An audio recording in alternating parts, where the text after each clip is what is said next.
हाँ तो नमस्कार साथियों, मैं हिमांशु जादौन आप सभी का स्वागत करता हूँ अपने YouTube channel learn with Himanshu में। दोस्तों, जैसा कि मैंने आप सभी लोगों से प्रॉमिस किया था कि मैं अपने इस YouTube channel learn with Himanshu पर ज्योग्राफी की एक सीरीज़ लेकर आऊँगा। तो दोस्तों, आज से हम शुरू करने जा रहे हैं अपनी इंडियन ज्योग्राफी।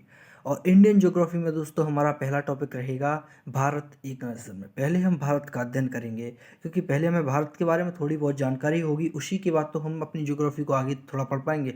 तो पहले हम शुरू करेंगे दोस्तों भारत एक नज़र में। तो पहले हम देख लेते हैं what is the mean of geography. Geography का मतलब क्या है। तो दोस्तों आप ही देख रहे हो, ये लिखा हुआ है ज्योग्राफी, ठीक है।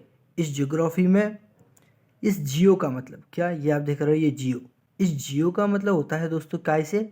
जियो का मतलब है दोस्तों पृथ्वी से, ठीक है। और दोस्तों इसमें एक ग्राफी है, ग्राफी। बेसिकली इस ग्राफी का रूट वर्ड ग्राफिया होता है। तो दोस्तों इस ग्राफी को कहा जाता है वर्णन। क्या, वर्णन। जियो मीन्स पृथ्वी और ग्राफिया मीन्स वर्णन। तो इन दोनों को मिला के क्या बना दोस्तों, पृथ्वी का वर्णन ही क्या, पृथ्वी का वर्णन ही भूगोल कहलाता है। क्या बना दोस्तों इसका, पृथ्वी का वर्णन ही भूगोल कहलाता है। अब पृथ्वी का कैसा वर्णन, ये भी समझना पड़ेगा हमें। तो रुकिए दोस्तों, पृथ्वी का वर्णन क्या, पृथ्वी का वर्णन करना है। अब पृथ्वी का किस तरह से वर्णन करना है दोस्तों, पृथ्वी का कंप्लीट वर्णन। कैसा, complete, complete study, complete study of earth, ठीक है। ये तो मैंने लिख दिया कि पृथ्वी का वर्णन ही भूगोल कहलाता है, लेकिन पृथ्वी का वर्णन किस तरह करना है हमें, तो पृथ्वी का हमें संपूर्ण वर्णन करना है। किस तरह, संपूर्ण वर्णन या फिर संपूर्ण अध्ययन, ठीक है। संपूर्ण अध्ययन ही भूगोल कहलाता है। ये तो दोस्तों ज्योग्राफी के बारे में अपन ने, मतलब ज्योग्राफी का मतलब क्या होता है ये देख लिया। बेसिकली दोस्तों आपको समझ के चलना पड़ेगा कि ज्योग्राफी एक टाइम टेकिंग सब्जेक्ट है, और इस सिलेबस को अपन कवर करेंगे तो ये बहुत टाइम लेगा और आपको थोड़ा पेशेंस रखना पड़ेगा। तो कृपया पेशेंस रखिए और पेशेंस के साथ ही पढ़िए। दोस्तों ये क्या है, संपूर्ण अध्ययन, मतलब कि काय का, पृथ्वी का संपूर्ण अध्ययन ही भूगोल कहलाता है। अब दोस्तों हम भूगोल की परिभाषा देख लेते हैं कि भूगोल की परिभाषा क्या है। ज्योग्राफी की परिभाषा मतलब जो एक मेन परिभाषा है, उस परिभाषा के बारे में भी अपन चर्चाएं कर लेते हैं। तो चलिए दोस्तों मैं आगे थोड़ा इसे ले लेता हूँ। दोस्तों भूगोल की परिभाषा, तो भूगोल यानी कि इसकी परिभाषा है कि पृथ्वी से, कैसे, पृथ्वी से संबंधित, पृथ्वी से संबंधित। दोस्तों आपको थोड़ा मैनेज करना पड़ेगा, और मेरा मानना यह है कि आप अपनी फेयर साथ ही साथ बनाएं, ठीक है। पृथ्वी से संबंधित वर्गीकरण और विश्लेषण, क्या, पृथ्वी से संबंधित वर्गीकरण और विश्लेषण,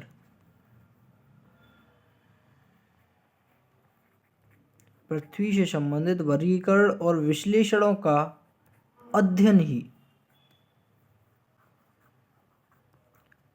ही भूगोल कहलाता है। क्या कहलाता है, भूगोल कहलाता है। तो दोस्तों ये तो हो गई हमारी क्या, भूगोल की डेफिनेशन। अब ये ज्योग्राफी शब्द दिया किसने, सर्वप्रथम ज्योग्राफी शब्द किसने दिया, अब हम इस पर चर्चा करेंगे, ठीक है। दोस्तों आपको इस पॉइंट को लिखना है, ठीक है, ये कि ये पॉइंट हो गया। अब ज्योग्राफी शब्द किसने दिया, तो इस पर चर्चा करेंगे। क्या, ज्योग्राफी,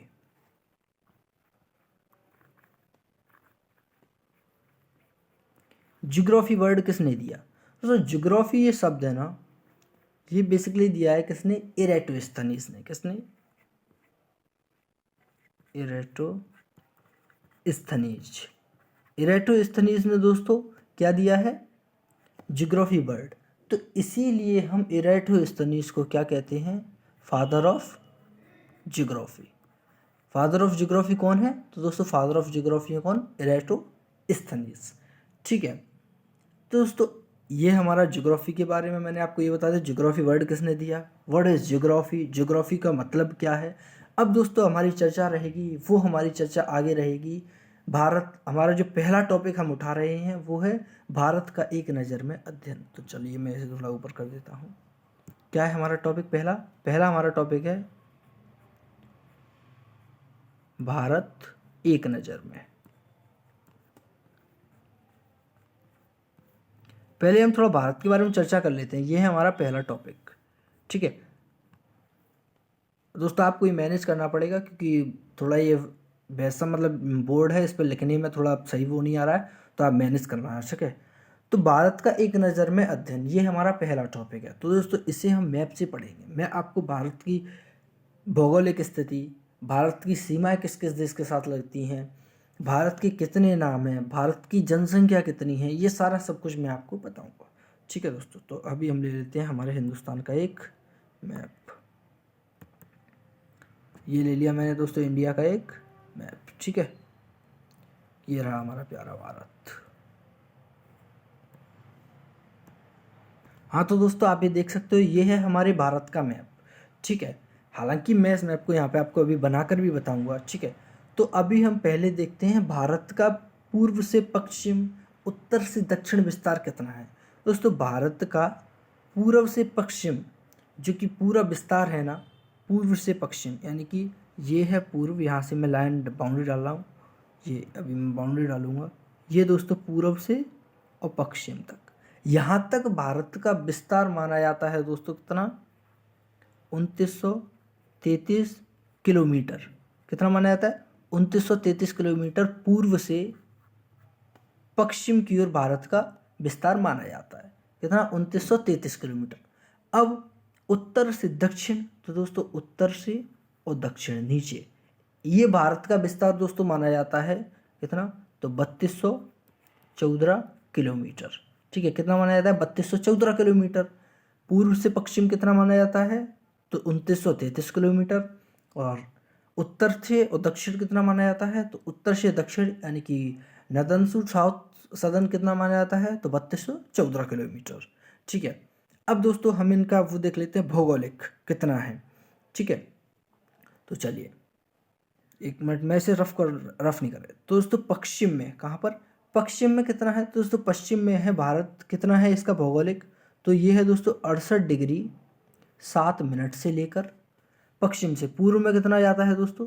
97 डिग्री 25 मिनट तक। ये भौगोलिक विस्तार है। कैसा भौगोलिक विस्तार? कितना है? 68 डिग्री 7 मिनट से 97 डिग्री 25 मिनट, ठीक है। ये कहाँ से है? पश्चिम से पूर्व। अब हम उत्तर से दक्षिण देखते हैं। उत्तर से दक्षिण कितना है? तो दोस्तों उत्तर से दक्षिण है, हालांकि दक्षिण से उत्तर देख रहे हैं तो दक्षिण से उत्तर है 8 डिग्री 4 मिनट से लेकर ऊपर हमारा आता है 37 डिग्री 6 मिनट तक, ठीक है। कितना? 8 डिग्री 4 मिनट से लेकर 37 डिग्री 6 मिनट तक दोस्तों ये हमारा आता है। अब दोस्तों हम देखेंगे कि हमारा पूर्वी बिंदु क्या है। भारत का सबसे ईस्टर्न पॉइंट कौन सा है? दोस्तों भारत का जो सबसे ईस्टर्न पॉइंट है ना, पूर्वोत्तर बिंदु कहते हैं, वो है दोस्तों क्या? किवीथू। क्या? किवीथू, ठीक है। अब ये किवीथू कहाँ पर है? तो दोस्तों किवीथू है कहाँ? अरुणाचल प्रदेश में। किवीथू अरुणाचल प्रदेश में। ये भारत का क्या है? ये भारत का है दोस्तों क्या? Eastern point. ईस्टर्न पॉइंट है ये भारत का, ठीक है। और इधर ये है दोस्तों पश्चिमी बिंदु। तो पश्चिमी बिंदु कौन सा है दोस्तों? पश्चिमी बिंदु है हमारा गौर माथा। क्या? गौर माथा।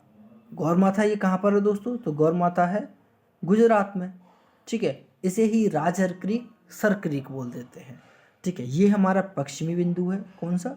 पश्चिमी बिंदु। पश्चिमी बिंदु हमारा कौन सा है? तो गौर माथा।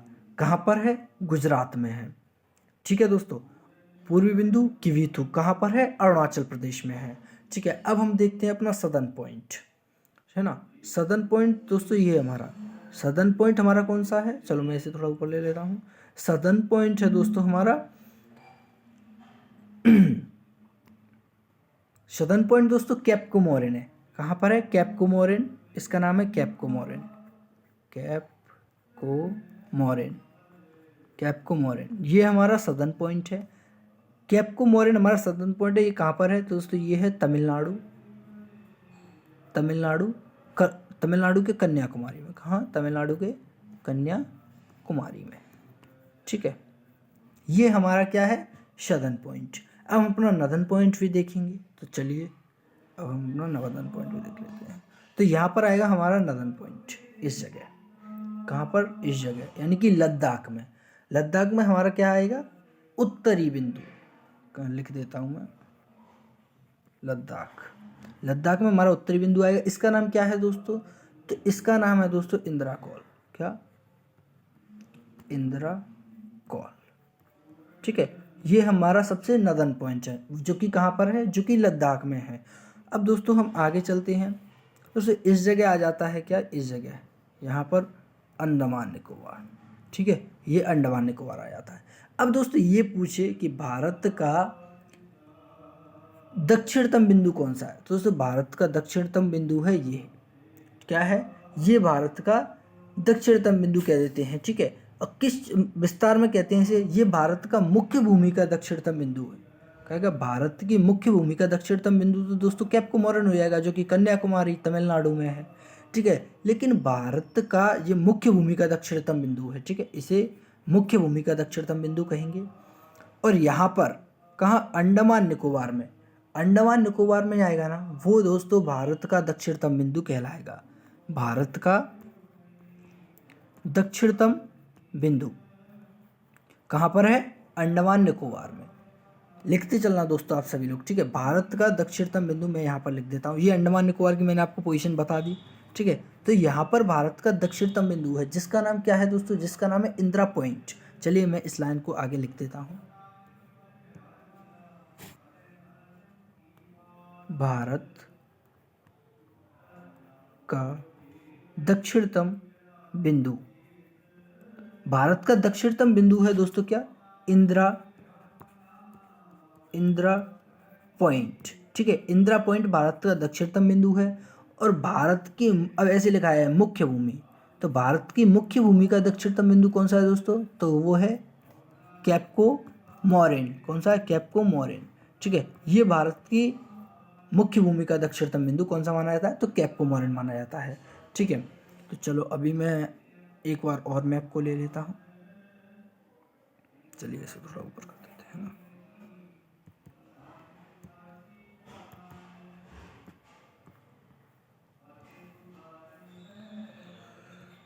ठीक है, अब दोस्तों हम बात करते हैं कर्क रेखा की। तो कर्क रेखा भारत के गुजरात से और यहाँ पर इधर आती है सीधा। और कर्क रेखा भारत के कितने राज्यों से होकर गुजरती है दोस्तों? कर्क रेखा भारत के 8 राज्यों से होकर गुजरती है। 8 राज्यों से कर्क रेखा कौन सी? ये है कर्क रेखा। कर्क रेखा भारत के 8 राज्यों से होकर गुजरती है। उन 8 राज्यों की अभी अपन चर्चा करेंगे थोड़ी देर में। और दोस्तों कर्क रेखा का जो उत्तरी वो है वो कितना है? कर्क रेखा का वो है 23.5 डिग्री। कर्क रेखा कितनी डिग्री पर है? तो 23.5 डिग्री पर क्या है? कर्क रेखा है। ठीक है, चलिए दोस्तों ये मैंने आपको भारत के बारे में थोड़ा बहुत बता दिया, लेकिन अभी अपन ये भी देखेंगे कि भारत की सीमा किस देश के साथ कितनी लगती है और कितनी नहीं लगती है। दोस्तों पहले हम इसी बारे में चर्चा कर लेते हैं। दोस्तों भारत और चीन यहाँ से यहाँ तक है। ठीक है, दोस्तों भारत और चीन की जो सीमा लगती है ना, वो लगती है दोस्तों कितनी? 3488 किलोमीटर के समथिंग लगती है। 3488 किलोमीटर। कौन कौन? भारत और चीन की सीमा कितनी लगती है? 3488 किलोमीटर भारत और चीन की सीमा लगती है। ठीक है, और यहाँ पर आ जाता है इस जगह सिक्किम है। इस सिक्किम क्या आ जाता है दोस्तों? भूटान। क्या आ जाता है? भूटान। ठीक है, तो भारत और भूटान की जो सीमा लगती है वो लगती है दोस्तों 699 किलोमीटर। कितनी? 699 किलोमीटर। और दोस्तों भारत और चाइना के बीच में जो लाइन है, उस लाइन को कहा जाता है क्या? मैकमोहन रेखा। कौन सी रेखा? McMahon line. McMahon line. ठीक है, ये भारत और चाइना के बीच में है। अब दोस्तों हम अफगानिस्तान के यहाँ पर आते हैं। चलिए इधर आ जाएगा अफगानिस्तान। ठीक है, यहाँ पर दोस्तों भारत और अफगानिस्तान की जो बाउंड्री है ना, उस बाउंड्री को मतलब उस लाइन को कहा जाता है कौन सी? डूरंड रेखा। ठीक है, और भारत और अफगानिस्तान की जो सीमा है ना, बॉर्डर, वो केवल 106 किलोमीटर का लगता है। भारत और भारत और अफ़गानिस्तान का कितना लगता है, 106 किलोमीटर का। सबसे कम बॉर्डर हमारा अफ़गानिस्तान के साथ ही लगता है। अब जो हमारा पड़ोसी मुल्क जो कि हमारे उससे कट्टर एकदम संबंध रहते हैं वो है दोस्तों पाकिस्तान। तो पाकिस्तान यहाँ से यहाँ तक है, ठीक है, ये पाकिस्तान है। अब दोस्तों पाकिस्तान और भारत के बीच में जो रेखा है कौन सी, भारत और पाक, भारत और पाक के बीच में जो रेखा है उसे कहते हैं हम कौन सी, रेड क्लिफ लाइन। क्या, रेड क्लिफ रेखा। किस किस के बीच में है, तो भारत और पाकिस्तान के बीच में क्या है, रेड क्लिफ रेखा। और भारत अपनी एक बहुत बड़ी बाउंड्री जो कि 3332 कितनी, 3332 किलोमीटर की है, 3332 किलोमीटर की बाउंड्री पाकिस्तान भारत के साथ शेयर करता है, ठीक है। अब जो सबसे ज़्यादा हम बाउंड्री शेयर करते हैं वो दोस्तों हम करते हैं किसके साथ, बांग्लादेश के साथ, ठीक है। बांग्लादेश के साथ बेसिकली हम कितने किलोमीटर की बाउंड्री शेयर करते हैं, तो बांग्लादेश के साथ हम करते हैं 40-96.7 किलोमीटर की बाउंड्री हम भारत और बांग्लादेश के साथ दोस्तों साझा करते हैं। अब एक हमारा बचा कौन सा, नेपाल। नेपाल इस जगह है, ये आप देख सकते हो, ये है नेपाल, ठीक है। तो नेपाल के साथ दोस्तों किसके साथ, नेपाल के साथ हम जो बाउंड्री साझा करते हैं वो दोस्तों हम करते हैं 1751, कितनी, 1751 किलोमीटर की बाउंड्री हम नेपाल के साथ साझा करते हैं, ठीक है मित्रों। अब मित्रों मैं दूसरा मैप ले लेता हूं जिसमें मैं जो हमारी मानक समय रेखा है ना उसके बारे में भी चर्चा करूंगा, ठीक है। चलिए इसे थोड़ा मैं हटा देता हूं। हाँ दोस्तों, ये हमने ले लिया भारत का मैप। अब हम इसमें चर्चा करेंगे दोस्तों जो हमारी मानक समय रेखा है, ठीक है। दोस्तों हमारी मानक समय रेखा यहाँ से इस तरह जाती है, ठीक है, एकदम सेम इस तरह। ये प्रवेश कहाँ से करती है दोस्तों, ये हमारी जो मानक समय रेखा है ना वो दोस्तों प्रवेश करती है उत्तराखंड के नैनी से। कहाँ से, उत्तराखंड के नैनी से ये प्रवेश करती है भारत में, ठीक है। और ये कितने डिग्री पर है, ये है दोस्तों 82.5 डिग्री पर, 82.5 डिग्री पूर्वी, ठीक है, 82.5 डिग्री पूर्वी है ना। ये कहाँ से प्रवेश करती है दोस्तों, ये प्रवेश करती है कहाँ से, नैनी से। और ये हमारे भारत के कितने राज्यों से होकर गुजरती है, कितने राज्यों से होकर गुजरती है दोस्तों, जो हमारी मानक समय रेखा है ना वो भारत के 5 राज्यों से होकर गुजरती है, ठीक है। कितने, भारत के 5 राज्यों से होकर भारत की मानक समय रेखा है, जीएमटी लाइन है, ठीक है, वो कितने से गुजरती है। और दोस्तों जो हमारा जीएमटी समय है वो कितना है, 5.5 घंटे, ठीक है। चलिए अब आगे और चलते हैं। अब हमने इतना पढ़ लिया, अब हम जो देखेंगे वो कोस्टल लाइन और जो हमारा भारत का जो पहले तो तटीय रेखा पढ़ेंगे कि तटीय रेखा पर भारत का विस्तार कितना है। फिर दोस्तों उसके बाद हम जो चर्चाएं करेंगे वो भारत की स्थल सीमा पर चर्चा करेंगे कि हमारे भारत की स्थल बाउंड्री कितनी है, तटीय रेखा कितनी है, ठीक है दोस्तों। हाँ तो दोस्तों देखो ये आप देख सकते हो गुजरात की यहाँ से, कहाँ से, ये गुजरात की यहाँ से ये लग जाता है तट यानी कि समुद्र। ये है दोस्तों पश्चिमी घाट, ये मैं अपना मार्कर घुमा रहा हूँ, और ये है दोस्तों पूर्वी घाट। दोस्तों ये हमारा पूरा जो माना जाता है ना, ये हमारा दोस्तों तट रेखा पर विस्तार कितना है, तट रेखा पर विस्तार। अगर कहीं हम ये आइलैंड्स हैं, यहाँ पर लक्षद्वीप है, यहाँ अंडमान निकोबार है, इनको अगर कहीं हम ना जोड़ें ना तो दोस्तों हमारा 6600 किलोमीटर होता है, ठीक है, कितना, 6600 किलोमीटर तट रेखा का विस्तार। लेकिन अगर कहीं हम अपने आइलैंड्स को भी जोड़ लें तो वो जो पूरा हमारा जो तट रेखा का विस्तार माना जाता है वो माना जाता है दोस्तों 75-16.6 किलोमीटर का, ठीक है। भारत की तट रेखा कितनी है पूरी, तो 75-16.6 ये भारत की तट रेखा है। अब भारत की स्थल, तो दोस्तों ये मेरा जो मार्कर चल रहा है ये आप देखना, यह है दोस्तों भारत की स्थल बाउंड्री। तो दोस्तों भारत की जो स्थल बाउंड्री है वो कितनी है, वो है दोस्तों 15,200 किलोमीटर, ठीक है, ये भारत की स्थल बाउंड्री है। दोस्तों अब हमने किन किन चीज़ों के बारे में चर्चा कर ली, हमने अभी दोस्तों देखो हम भारत का जो कि उत्तर से दक्षिण, पूर्व से पश्चिम, ये सारे विस्तार हैं उनकी बात कर चुके, जो भारत के मोस्ट पॉइंट्स हैं पूर्व पश्चिम उत्तर दक्षिण उनकी बात कर चुके, जो भारत के पड़ोसी राज्य हैं उनके साथ हम कितनी बाउंड्री साझा करते हैं उनकी बात कर चुके।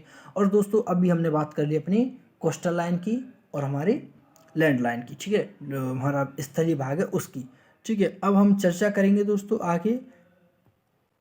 हाँ तो दोस्तों अब हम बात करेंगे भारत के नामों के बारे में। ठीक है, भारत के नाम किस तरह और कितने नाम है भारत के।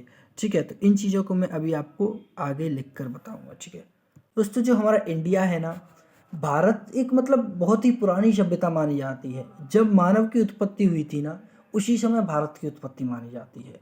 ठीक है दोस्तों, और देखो अभी हमारा मैं अपने एक इंडिया का एक अच्छा सा मतलब मैप ले ही लेता हूँ, उसमें हम बहुत अच्छे तरीके से पढ़ेंगे। ये इंडिया का मैप ले लिया है ना, अब इसमें मैं आपको और बताऊँगा अच्छे से।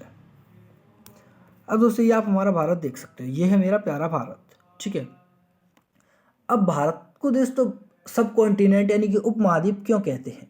भारत को उपमहाद्वीप कहने के पीछे क्या वो है दोस्तों, भारत एक विशालतम कैसा एक विशालतम क्या है देश है, जो कि तीनों ओर से कब किससे तीन साइड से किससे समुद्र से तीन साइड से समुद्र से घिरा है। ठीक है, तीनों साइड से समुद्र से घिरा है, इसीलिए भारत को क्या कह देते हैं, सब कॉन्टिनेंट। सब कॉन्टिनेंट यानी कि उपमहाद्वीप, भारत को उपमहाद्वीप की संज्ञा दे दी गई है, क्योंकि हमारा भारत तीनों ओर से कैसे घिरा है, तो हमारा भारत तीनों ओर से घिरा हुआ है दोस्तों समुद्र से, तो इसीलिए भारत को सब कॉन्टिनेंट की संज्ञा दे देते हैं। ठीक है दोस्तों, अब मैं आपको एक बात बताऊं दोस्तों, ये हमारा भारत है ना, ये नीचे नीचे कौन सा महासागर आ जाता है, तो दोस्तों नीचे आ जाता है हमारा इधर नीचे आ जाता है दोस्तों, ये पूरा ये पानी भरा हुआ है, और ये पूरा आ जाता है कौन सा, हिंद महासागर। कौन सा, हिंद महासागर। ये हमारा हिंद महासागर है, लो तुम्हारे लिए हिंद महासागर बनाते हैं। अब दोस्तों भारत ये हिंद महासागर को दो भागों में विभाजित कर देता है। किस तरह कर देता है, तो इस साइड का जो एरिया कहलाया क्षेत्र, इसे मतलब इस साइड का जो पानी का जो क्षेत्र उसे अपन कह देते हैं अरब सागर, क्या, अरब सी। इसे कह देते हैं अपन बे ऑफ बंगाल। ठीक है, इधर बे ऑफ बंगाल और इधर अरब सागर। ठीक दोस्तों, ठीक है चलिए अब दोस्तों भारत के नामों की चर्चा करेंगे। तो जो हमारा इंडिया है, हमारे भारत का वैसे पुराना नाम क्या था, तो दोस्तों हमारे भारत का सबसे पुराना नाम यानी कि मैं यहाँ पे पॉइंट्स बना के लिख देता हूँ, यानी कि सबसे पुराना नाम, सबसे पुराना नाम, भारत का सबसे पुराना नाम माना जाता है दोस्तों क्या, आर्यवर्त। ये भारत का सबसे पुराना नाम माना जाता है, भारत का सबसे पुराना नाम आर्यवर्त माना जाता है। अब दोस्तों आप कहोगे भारत का नाम भारतवर्ष पड़ा, लेकिन भारतवर्ष कैसे पड़ा, दोस्तों भारत का नाम भारतवर्ष जो राजा भरत थे ना, कौन, राजा भरत के नाम पर ही भारत को भारतवर्ष कहते हैं। भारत को क्या कहते हैं, भारतवर्ष कहते हैं। क्यों कहते हैं, राजा भरत के नाम पर ही भारत का नाम भारतवर्ष पड़ा, इसीलिए क्या कह देते हैं, इसे भारतवर्ष कह देते हैं। ठीक है दोस्तों, अब क्या हुआ, अब इसके नाम इंडिया भी थे, हिंदुस्तान भी थे, ये किस तरह पड़े, तो दोस्तों भारत का नाम जो कि हिंदुस्तान किस तरह पड़ा, अब हम उसकी चर्चा करेंगे। तो दोस्तों जो पर्शिया के लोग थे, पर्शिया मतलब आप समझ सकते हो सिंधु घाटी, कौन, पर्शिया मतलब आप समझ सकते हो ईरान के लोग, कहाँ के लोग, ईरान के लोग। तो दोस्तों सर्वप्रथम भारत में किसने प्रवेश किया, तो सर्वप्रथम भारत में पर्शिया के लोग जो कि ईरान से आए हुए थे, ईरान को ही पहले पर्शिया कहते थे। ठीक है, तो ये पर्शिया के लोग थे, वो सिंधु घाटी से भारत में प्रवेश किए, कहाँ से, सिंधु घाटी से होकर वो भारत में प्रवेश किया। तो वे लोग थे ना, वे लोग सा को, ये सा है ना, इस सा को हा पढ़ते थे, क्या पढ़ते थे, इस सा को हा पढ़ते थे वो। तो इन्होंने सिंधु को हिंदू बनाया, क्या, हिंदू, सिंधु को क्या बनाया इन्होंने, हिंदू, और उस हिंदू का ही मॉडिफाइड जो रूप आया वो हिंदुस्तान आया, क्या, हिंदुस्तान। हिंदू का मॉडिफाइड रूप क्या आया दोस्तों, हिंदू का मॉडिफाइड रूप ही हिंदुस्तान आया। ठीक है, तो भारत के दो नामों की चर्चा हो गई, अब आता है तीसरा नाम। तो भारत को दोस्तों जम्बूद्वीप भी कहा जाता है, क्या, जम्बूद्वीप। भारत को जम्बूद्वीप कहा गया, तो दोस्तों भारत को वेद, जो हमारे वेद, पुराण और जो हमारी पौराणिक कथाएं हैं, क्या, जो हमारी पौराणिक कथाएं हैं, तो भारत की पौराणिक कथाओं में भी भारत को क्या जम्बूद्वीप की संज्ञा दी गई है। भारत की पौराणिक कथाओं में भारत को क्या कहा गया है, जम्बूद्वीप कहा गया है।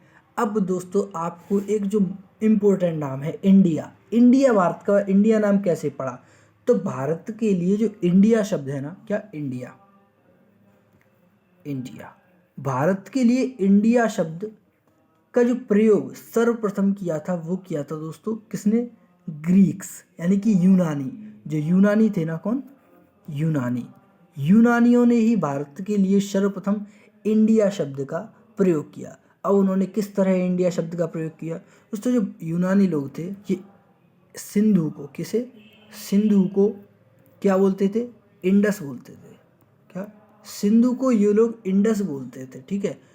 तो इंडस का ही जो मॉडिफाइड रूप है वो इन्होंने इंडिया कर दिया, ठीक है, इंडस का ही मॉडिफाइड रूप इंडिया कर दिया। लेकिन ये ध्यान रखना कि भारत को इंडिया किसने कहा, तो भारत को जो इंडिया कहने वाले थे वो कौन थे दोस्तों, तो भारत को इंडिया कहने वाले थे यूनानी, ठीक है।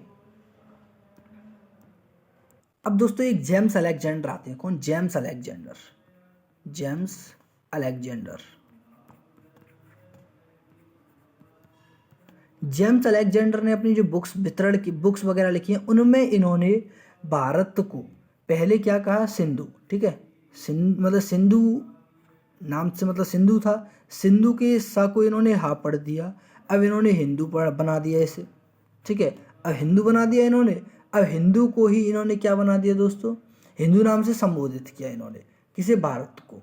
अब इन्होंने हिंदू को ये पता क्या पढ़ते थे, INDU, इंडू, क्या, इंडू करके इस तरह भारत का नाम संबोधित ये लोग करते थे। अब इंडू का ही जो मॉडिफाइड रूप निकाला गया था वो निकाला गया था क्या, इंडिया, ठीक है, इंडू का ही मॉडिफाइड रूप इंडिया निकाला गया था। तो दोस्तों ये भारत के नामों के बारे में चर्चा हो गई। और वैसे आप सभी लोगों को पता होगा कि हमारा जो अनुच्छेद 1 है वो वैसे भी स्पष्ट करता है कि India that is Bharat shall be a union of states, ये आप सभी लोगों को पता ही होगा, ठीक है दोस्तों। अब हमने यहाँ तक चर्चाएं कर ली है, बाकी मैं आपको बहुत सारी चीज़ें बता चुका हूँ। अब जो हमने ग्रीनविच लाइन ऑफ रोयाल पढ़ी थी उसके बारे में चर्चा कर लेते हैं कि भारत के किन किन 5 राज्यों से होकर गुजरती है, ठीक है। तो भारत की जो ग्रीनविच लाइन है यानी कि भारत की मानक समय रेखा है, क्या, भारत की जो मानक समय रेखा है, मानक समय रेखा, दोस्तों भारत की जो मानक समय रेखा है ना वो बेसिकली प्रयागराज है ना, प्रयागराज के नैनी से, कहाँ, प्रयागराज के नैनी से प्रवेश करती है भारत में। और भारत के 5 राज्यों, कितने, भारत के 5 राज्यों से होकर गुजरती है। 5 राज्य कौन कौन से हैं, तो पहला यूपी आ जाता है, दूसरा MP आ जाता है, ठीक है, और जो तीसरा आता है वो छत्तीसगढ़ आ जाता है, छत्तीसगढ़, ठीक है। चौथा दोस्तों हमारा आएगा कौन सा, ओडिशा, और जो हमारा 5वां आएगा ओडिशा, 5वां दोस्तों हमारा आएगा आंध्र प्रदेश, कौन सा, आंध्र प्रदेश। बेसिकली दोस्तों ये भारत में एक ही टाइम जोन है, ठीक है। अब भारत में दूसरे टाइम जोन की बात की जा रही है लेकिन अभी वो चर्चा में है, क्योंकि जो हमारा अरुणाचल प्रदेश है ना, ठीक है, अरुणाचल प्रदेश में दोस्तों क्या स्थिति है, अरुणाचल प्रदेश की स्थिति ये है कि हमारे यहाँ जो कि सूर्य उदय होता है सुबह, हमारे यहाँ होता है बेसिकली 6 से सूर्य यानी कि 6 बजे से 7 बजे तक हमारे यहाँ पर सन आता है, ठीक है। लेकिन अरुणाचल प्रदेश में सुबह 4 बजे ही सूर्योदय हो जाता है, ठीक है। तो अरुणाचल प्रदेश के लिए एक और टाइम जोन की बात चल रही है लेकिन अभी ये फाइनल नहीं हुआ है, सिर्फ बातें ही चल रही हैं इसके बारे में, ठीक है दोस्तों। भारत का जो ग्रीनविच समय है, भारत का ग्रीनविच समय कितना माना जाता है, भारत का ग्रीनविच समय माना जाता है दोस्तों 5.5 घंटे, मतलब 5 घंटे 30 मिनट भारत का ग्रीनविच समय माना जाता है।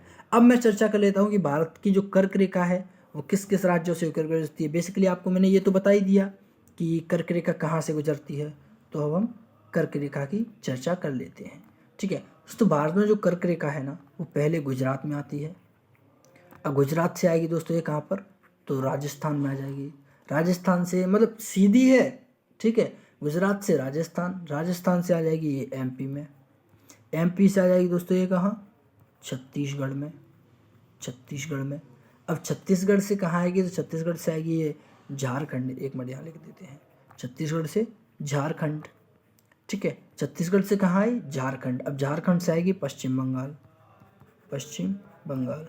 पश्चिम बंगाल से आएगी त्रिपुरा, ठीक है। पश्चिम बंगाल से त्रिपुरा। अब त्रिपुरा से कहाँ आएगी, तो मिजोरम। क्या, मिजोरम, ठीक है। मिजोरम याद रखना है, मिजोरम, यानी कि लोग कंफ्यूज हो जाते हैं, मिजोरम की जगह मणिपुर भी कर देते हैं, ठीक है। अब दोस्तों जो भारत की जलवायु है, भारत की जलवायु कैसी है, तो भारत की जलवायु मानसूनी है। चलो यहाँ पे लिख ही देते हैं, क्योंकि जब पढ़ा रहे हैं तो एकदम अच्छा ही पढ़ाया जाए। भारत की जलवायु, भारत की जलवायु, भारत की जलवायु कैसी है, मानसूनी। दोस्तों पहले आप सभी लोगों को पता है हम भारत का एक नज़र में अध्ययन देख रहे हैं, हम इन सारी चीज़ों को पढ़ेंगे, ठीक है। और एक आपके लिए खुशखबरी दे देता हूं कि जो सारे पॉइंट्स मैं लिख रहा हूं वो मैंने स्लाइड्स में भी कवर किए हैं, तो आपको ज़्यादा टेंशन लेने की आवश्यकता नहीं है, ठीक है। भारत की जलवायु कैसी है, तो भारत की जलवायु है दोस्तों कैसी, मानसूनी जलवायु भारत की है। अब क्या हुआ दोस्तों कि भारत की स्थिति किस प्रकार की है। अब कोई आपसे पूछ ले भारत की किस प्रकार की स्थिति है, दोस्तों भारत की स्थिति, एक मिनट दोस्तों, भारत की स्थिति है ना, भारत की स्थिति को चतुष्कोणीय माना गया है। कैसी, चतुष्कोणीय, चतुष्कोणीय। भारत की स्थिति कैसी है, ये प्रश्न बन जाए कि भारत की स्थिति कैसी है। कोई आपसे पूछ ले कि भारत की आकृति किस तरह की है, तो भारत की आकृति चतुष्कोणीय। किस तरह चतुष्कोणीय है, तो यहाँ से यहाँ तक ये हो गया पूर्व पश्चिम, ये उत्तर दक्षिण, यानी कि चतुष्कोणीय हो गई। लेकिन भारत का जो प्रायद्वीपीय क्षेत्र है वो कैसा है, त्रिभुजाकार है, ठीक है। भारत का प्रायद्वीपीय क्षेत्र कैसा है, ये त्रिभुजाकार है, ठीक है। भारत का प्रायद्वीपीय क्षेत्र कैसा है, तो भारत का प्रायद्वीपीय क्षेत्र दोस्तों त्रिभुजाकार माना जाता है, ठीक है। अब ये भी चर्चा कर ली हमने, ठीक है। और ये हमने चर्चा पहले कर ही चुके कि भारत का जो प्रायद्वीपीय क्षेत्र है वो हिंद महासागर को दो भागों में विभाजित कर देता है, इधर अरब सागर और इधर बंगाल की खाड़ी, ठीक है, बंगाल की खाड़ी।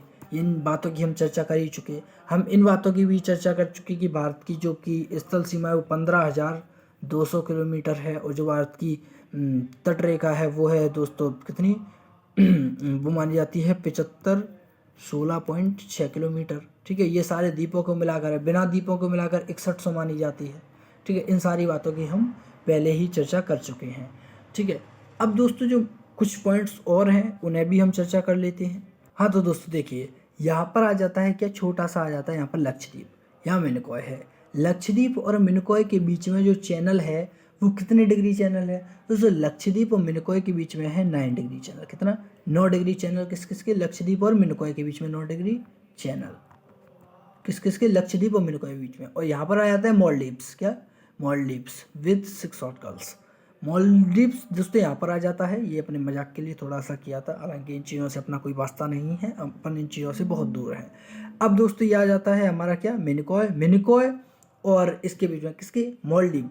मिनिकॉय और मॉलडीव के बीच में दोस्तों जो चैनल है वो है दोस्तों 8 डिग्री चैनल। यहाँ पर कितना डिग्री, तो 8 डिग्री चैनल, 8 डिग्री चैनल, ठीक है। किस किस के बीच में है, तो मिनिकॉय और मालदीव। ये है मिनिकॉय, लो लिख देता हूँ मैं, मिनिकॉय और मालदीव, क्या, मालदीव।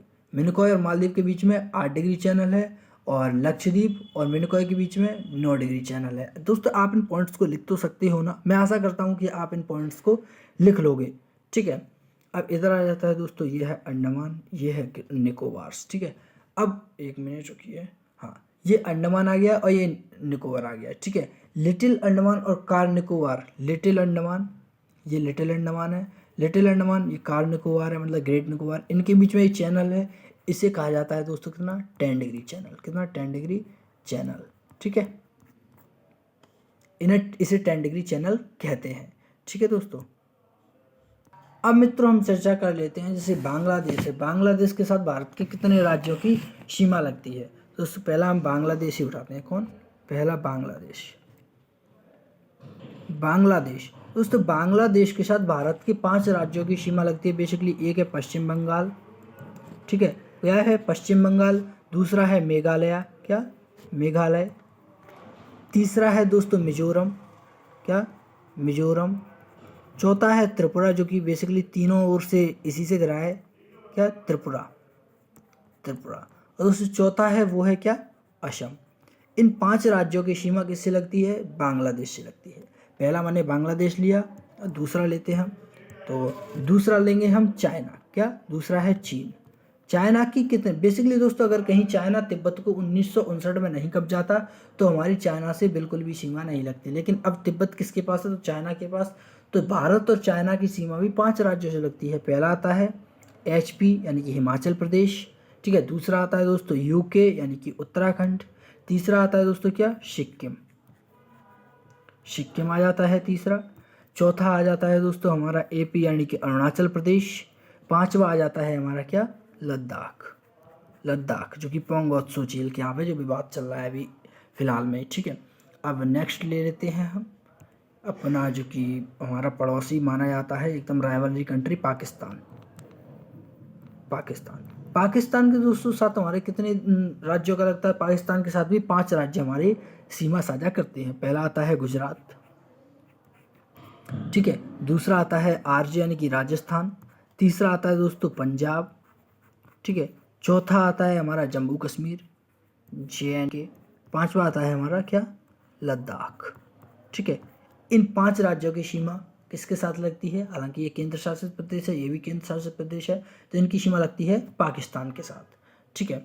अब हम चर्चा करते हैं दोस्तों है कि नेपाल की, ठीक है। तो नेपाल के साथ हमारे दोस्तों कितने, नेपाल के साथ भी हमारे 5 राज्य ही सीमा साझा करते हैं। पहला आता है UP, दूसरा आता है राजस्थान, देखो राजस्थान नहीं आता, सॉरी, बिहार, क्या, बिहार, क्योंकि राजस्थान तो बहुत दूर है। राजस्थान बेसिकली पाकिस्तान के साथ सीमा साझा करता है, क्या, बिहार, UP, बिहार, ठीक है। पश्चिम बंगाल, पश्चिम यानी कि वेस्ट बंगाल कहते हैं, पश्चिम बंगाल, ठीक है, सिक्किम, और आ जाता है दोस्तों अपना UK यानी कि उत्तराखंड। UK आप मतलब समझना, UK मतलब उत्तराखंड, ठीक है। अब जो हमारे नेक्स्ट आएंगे, नेक्स्ट कौन सा था, अपन ने 4 कवर कर लिए, बांग्लादेश, चाइना, पाकिस्तान और नेपाल। अब हम बात करेंगे म्यांमार के बारे में, क्या, म्यांमार, ठीक है। म्यांमार दोस्तों भारत से अलग हुआ था 1935 के अधिनियम के तहत, भारत से म्यांमार अलग हुआ था। म्यांमार का पुराना नाम क्या था, बर्मा था, जो कि 1937 में भारत से अलग हो गया था 1935 के अधिनियम के तहत। तो म्यांमार की बात करते हैं। म्यांमार से दोस्तों हमारी चार राज्यों की सीमा लगती है, कितनी, 4 में वो कौन कौन से हैं, तो पहला आता है AP यानी कि अरुणाचल प्रदेश। दूसरा आता है दोस्तों नागालैंड, क्या, दूसरा नागालैंड आता है। तीसरा आता है दोस्तों मिजोरम, क्या, मिजोरम आता है। चौथा आता है दोस्तों मणिपुर, क्या, मणिपुर। हाँ तो दोस्तों आज हम इतनी ही चर्चा करेंगे, क्योंकि इतनी चर्चा करने के पीछे कारण ये है कि हमारे थोड़ा, मैं इंदौर में हूँ और इंदौर में जो पड़ोस में एक शादी है और इसमें ये थोड़ा बैंड बाजा बज रहा है, तो आपके यहाँ पर थोड़ी क्लियर आवाज़ नहीं आएगी। तो आज हम इतनी ही चर्चा करेंगे, इससे आगे हम पढ़ेंगे नेक्स्ट वीडियो में कल, ठीक है। धन्यवाद दोस्तों। आज और आप देख सकते हो भूटान की 4 राज्यों के साथ सीमा लगती है, पश्चिम बंगाल, सिक्किम, अरुणाचल प्रदेश, असम। अफगानिस्तान केवल एक के साथ सीमा साझा करता है, वो है लद्दाख, ठीक है। अभी हमारा थोड़ा सा पोर्शन और बचा है, उसे हम कल कवर करेंगे, जो कि 10 से 15 मिनट में हो जाएगा। चलो धन्यवाद मित्रों।